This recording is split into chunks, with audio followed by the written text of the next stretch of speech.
The Battle of Midway, June 4th, 1942. Today we continue to bring you, the people of the United States, more updates of our Army in the Battle of Midway. The Midway Islands are a small piece of territory belonging to the United States, located in the Central Pacific Ocean northwest of Honolulu. It has a total circumference of 15 miles surrounding the Green and Sand Islands. The Midway Islands have a total of 2.4 square miles of land and has a subtropical climate. Our troops have been fighting a war for 6 months now since the Japanese first attacked Pearl Harbor.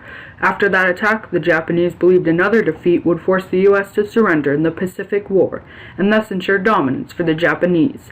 However, we were able to break the code that the Japanese used to send secret messages. As a result, we have entered this battle knowing where, when, and with what the Japanese will attack with. The Japanese came into the battle with 16 submarines, 4 aircraft carriers, 7 battleships, a light aircraft carrier, and a diversion force. We, on the other hand, only had 3 aircraft carriers escorted by heavy cruisers and destroyers.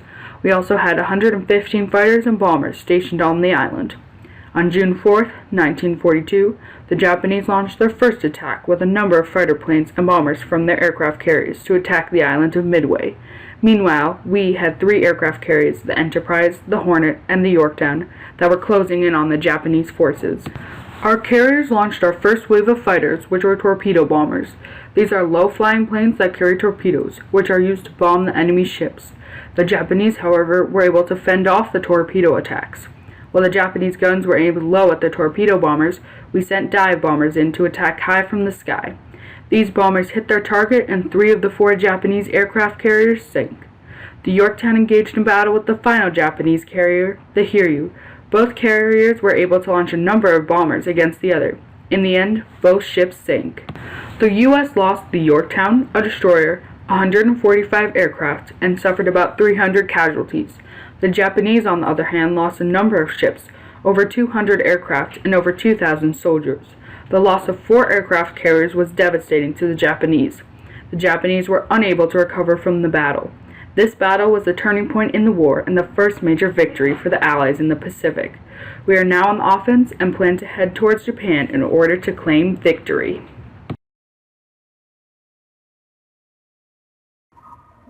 Jim Manning was manning the turret gunner.